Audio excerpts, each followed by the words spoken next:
It went back to 2017, which is really only 5 years ago, and I decided, being a holy man, blah, blah, blah, not really, I'd go to the Holy Land. You know the way the Muslims go to Mecca and we go to Rome or the Holy Land? So I decided I'd do that. So I arrived out there in Israel, Tel Aviv, flew out, and I discovered that you can't fly into Jerusalem. Did you know that? There's no planes allowed over Jerusalem because they're afraid of bombing it. So you had to get a bus into Jerusalem. So I parked in there and I saw all the holy things that you have to see in there, and I was a bit, Jerusalem. Jesus, it's a tough one. You know, you have all kinds of people. There are all kinds of different. We think of Jews as being Jews, but there's a whole heap of strands of Jews, just like there's a whole heap of strands of Christians. You know, there's Orthodox Jews and all Hasidic, whatever it is. So anyway, it was a bit of a culture shock. I felt the Jewish people were lovely, Israelis were lovely. Not that fond of the guys in the uniforms and the guns. Now, we won't go into that because that's political. That's a big story. So anyway, look, so I dodged around there for a few days, and they have lovely bread, and I was in a youth hostel, and they couldn't do enough for you. Youth hostel usually means bringing your own food, but they give you the food, and then in the evenings they give you the food again. So whoever says Jews are miserly, they're not. That's my experience, of course. So anyway, dodged around for a few days, did all the stuff you had to do, the walls of Jerusalem, and go out to this gate and that gate and the other gate. And I said, what am I going to do now? I said, well, shall I head out into this place called Palestine? Not such a good plan, really, especially since I forgot my passport. There's no problem getting into Palestine. The problem is getting out of Palestine. So I arrived at the gates of Palestine. Actually, there's a 40-foot wall, 40 foot high, built the whole way around Palestine. Did you know that? The Palestinians, what's it called? The East Bank, West Bank, whatever bank it is. Palestine. Is it? Yeah, whatever. So I walked straight through. Nobody asked me any questions. I walked across this kind of big concrete area, and then I walked through another huge, big, thick wall.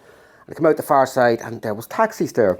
So I got a taxi, and I says to your man, I got the taxi. He says, look, do you know anywhere I can get decent accommodation here in Palestine that it's reasonable but not fleece me? And he said, yeah, I can bring you to a place. So it brought me to a lovely place. It was run by Christians, actually, even though the guy was Palestinian. I can't remember his name, an Arab, if you like, and parked there.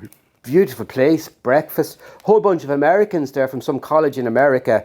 They were over trying to understand this conflict, you know. So I said, the taxi said to me, look, Pete, I can bring you around these places tomorrow if you want to see them, the holy places, the whole deal. It's going to cost you money. I said, okay, let's do it. I could do a deal with you. So we did a deal. I said, look, €100 roughly for the day. Bring me around everywhere, €100 for the day. Okay, that sounds good. I don't know what their money is. Is it shekel or something? I don't know what it is. But how's the fire doing? Are we okay? So off we go, and he brings me to all these holy places. And it was in some place. I was in Nazareth, Bethany. What's the other place where was Jesus born? Was it Nazareth? Where did he chill out first? Whatever it was, right? It'll come to me. And you know what I discovered?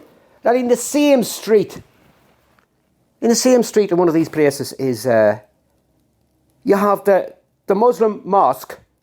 So you have the muezzin going, called to prayer. You have the Christian church, and you have the Jewish. What's it called? The Jewish thing, whatever it's called. Synagogue. All beside each other. So if you like, some of the major religions of the world are in that melting pot, in that little square there. I think it was Nazareth. I can't remember which town it was. So he says, what else do you want to see, Peter? I says, well, what's out there to be seen? He says, well, would you like to go down to Hebron? I said, yeah, bring me down to Hebron. He says, no, there's a problem with Hebron. He says, what is this? He says, I can't go into Hebron because I'm an Arab. I'm Palestinian. I can't go in there. So I can drop you outside the town. You go in, have a stroll, and then you walk back out to me. But I'm not allowed in there. I says, why not? He says, because probably I'd be shot. This is a joke. I'll wind up. And he said, no, it's not. I said, yeah, I get that. Because we kind of have that kind of thing in our own country with, say, Belfast or Derry. You don't go into certain areas. Now, I'm getting around to the weird bit. It's got slowly, but you have to get the feel of this. Into Hebron. what in God's name did I see? I decided, being the Paddy, the Irishman, I decided I'd go into a synagogue. Oh, fuck's sake. And what was inside in the synagogue? It was young Jewish boys and old Jewish men, right? And they were all studying the Torah and whatever they studied, their kind of Bible, Old Testament stuff. But they learned it off by heart, every single bloody word. And there was young fellas there, and they were standing. If I can do this for a second, will the video get me? They were doing this here, and they had the book in front of them. And then the old men, they were sitting on chairs, obviously, because they couldn't be dancing around. Anyway, so it came out of there, back to the car, and he says, what do you want to do next? And he says, I said, Pete, it's time to go home. So I said, he says, we don't be dodging around this area once it starts getting dark. Same as Northern Ireland. So he dropped me off. He says, look, listen, I'm having a barbecue. I'm meeting my friends for a barbecue on Saturday. Now, this is where things start to warm up. Yeah, okay, well, whereabouts? Is it meeting in a coffee shop or something? By the way, they don't have pubs. No pubs. Everybody meets in the coffee shop. Young, old, children, grandparents, we all meet in the coffee shop. And they have those things that you suck out of. I don't know what they're called. They're like kind of smokes or cigarettes or something. And so they got me, I met with them there, first of all, and we had the crack. And they heard that I was the Irish guy, the Irishman. And they said to me, this is true, they said to me, the Irish dance. Can you do the Irish dance? You do the river dance? The river dance? I said, yeah, I can do a bit of it because I did dance. I learned how to do dance here in Cavan as well, I can't think of the girl's name. But anyway, so that was me doing a wee bit of the river dance, you know, the 1, 2, 3s. Within a few minutes, they were all up trying this river dance. And you'd want to see this place falling apart. Them all trying to do this river dance. Young and old, men and women. Show us the Pete of the Irish, the river dance. So, you know, I became a bit of a phenomenon when I was there. Anyway, so after that, it was kind of after lunch. Now, did you know that the Palestinians and the Arabs in general, they don't have designated meal times. They eat when they're hungry. They don't have lunch or dinner or tea. I'm hungry, I eat. And here's another one that I discovered is, so you go out with your mates, right? Whoever has the money spends. They don't buy the drink. The non-alcoholic beer is on me. They don't have beer of any sort, just tea and coffee and all sorts of funny drinks, right? But not alcoholic. So if you're out with your mates, if you have the money, you buy. The next time you go out with your mates, whoever has the money buys. That's the way it is. Right then. So I said to my mate, where are we going for this barbecue? It's an evening barbecue, kind of sort of between dusk and dark. So he says, we're going out to the desert. I said, we're going out to the desert. He says, yes, we're going out to the Negev. Can you hear me here? Yeah? Out to the Negev. And where's that? He says, it's about 30, 40 miles from here, but we'll get there, we'll meet the guys. So we drive on a good road. Then we're off the road, we're onto a dust road, and then we're onto sand. And as we come down this hill here, I look up on the other hills and the other sand dunes, and there's tons, I'm not kidding, this is true, of other four-wheel drives. This is an arranged meeting. They want to see the paddy and have the crack. So we all park together, you know, right? And all the boys jump out with their mats and they start doing their prayers. Oh, Jesus Christ, what's going on here? Like, you know, well, I didn't use the word Jesus Christ because they're not really into that guy, you know? They're into, what's his name? Muhammad or whatever, the prophet. And so I decided, you know what? Sure, I might as well get down on the knees as well and do what they're doing, you know. When in Rome, doing what the Romans do. When in the Negev desert, do what the Palestinians are doing, you know. Get with the pro, you know, sort of do the thing what they're doing. Like if they were over here, anyway. So that's grand. So we drive on again, and we arrive at the Dead Sea. Can you believe it? We were up on top, really up, and you look down and there's the Dead Sea. But when we got there was a whole lot of guys already there preparing the food. No women, by the way. Yeah. If there's any feminists out there, just no girls. Bleep, bleep, bleep. And moving on quickly, so we're chatting. And over on the right-hand side, now this is where the crack starts. Oh my God. There was a tent, big white tent, a big one now, not a small one. I wouldn't say it was fancy, but it was, anyway. And one of the guy, my taxi man and another man came over to me and they said, the man in the tent wants to see you. You know, the Irish man. I said, oh, that's all right, so go down and have the crack with him. Now, he was their imam, their priest, their holy man, their prophet, their their guru, whatever the word is, right? So I went down and I sat down and he was there on a chair sitting across from me, old man, robes, you know, the white robes and all that drill. And the two boys, they sat over to the corner. And he couldn't speak English, so they had to interpret from, and he went on, he said, close your eyes. I said, what? Close my eyes? What's going on here, lads? Like, hang on a minute here, close your eyes. Jeez, lads, come on. He said, close your eyes. Just do what he says. You're safe. We're here. You're safe.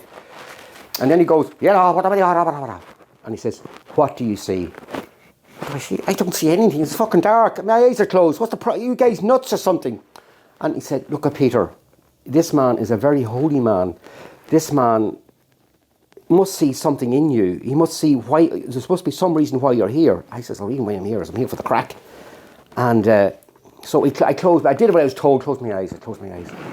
Closed my eyes. And then all of a sudden, this is true. Oh yeah, I was starting. Oh yeah, I'll tell you. All I could see were these dots in my. See all these dots. Eyes closed. All I could see were these dots. Oh, these fuckers.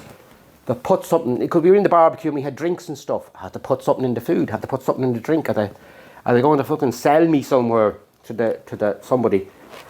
What do you call them chaps that go? The nomads. And then all of a sudden, then I could see the dots, and then I could see these square things around the dots. I said, "What the hell's going on here? What is going on here?" And then the dots got closer. They're kind of a little bit like that. The square things kind of were a little bit like the bricks there in the back, and there was more and more of them. And then this black and white thing showed up on the dots. And I've still got my eyes closed. I was being a good boy. I did what I told. What was it? What was the black and white thing? It was a dead goat. Hello? A dead goat? What's that got to do with anything? But the dead goat was hooked up on this wire thing. And then the Imam said, anything else? In his language. Okay, I can't be doing his language all the time. And then the fence got bigger. And at the very end of the fence were posts, big pillars. And at the top of the big pillars were, on each lookout, was a soldier. With guns, with rifles. No, not guns, automatic guns. I said, oh Jesus, what's going on here, lads? So I told them what I was seeing, and they translated it back into Arabic. And he listened, and he said, okay. And then he said something to them in Arabic, and he said, the Imam wants you to go out, we have to bring you up to the top of the hill, and you have to look down into the Dead Sea. And I said, oh fuck, this is it now. This is fucking it. They're going to toss me into the Dead Sea. Irishman, Paddy, found in Dead Sea. Body will be returned to Ireland. I said, oh God. No, he said, so the two guys reassured me, it's okay, Peter, don't worry. You just have to do what he's a very highly developed man, right? So I go up with the two boys at the top of this hill and he looked down into the Dead Sea. Now the Dead Sea was way down, I don't know, a mile, 2 miles away, way down, and you could see the outline of it, you know, because it's the outline of it. And to me it was just black. It was black and greeny and bluey, kind of purpley sort of stuff. And they said, the Imam wants you to look down into the sea. And I said, right, there's no bother, there's any fish down there, I don't see it, there's no bloody boats there, there's no people there, there's nothing there. Do you know anything about the Dead Sea, folks? There's no something in it. You float in it. There's no something, I don't know, it's loads of salt. I'm not scientific. It's dead.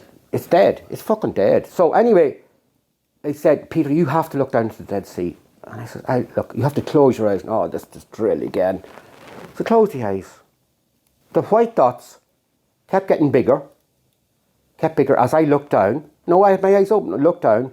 Oh, these boys really give me potching or something. And it got bigger and bigger and bigger, and they became squares. And then the squares got arms and legs and a head. And they're coming up and coming up and coming up, and they came to the top. And they were floating there, as they do in the Dead Sea. But there was a problem. They were dead. And then more and more and more of them kept coming. And they were all dead. This is not a lie. So I said, guys, this is freaking me out. What's the story? Well, you have to come back down to the tent and tell the man what you saw. So I went back down, cut a long story, and told him what I saw. And that was fine. I came back to Ireland. And a few months later, I'm reading the paper. And in the paper it said that the certain soldiers had put up wire fences around Palestine to stop the nomads moving from one place to another. And that some of their animals were electrocuted on the fences. I read this. This is months later. It doesn't finish there. Certain people over there captured some. There was a group of people were shot dead, and there was a reprisal, and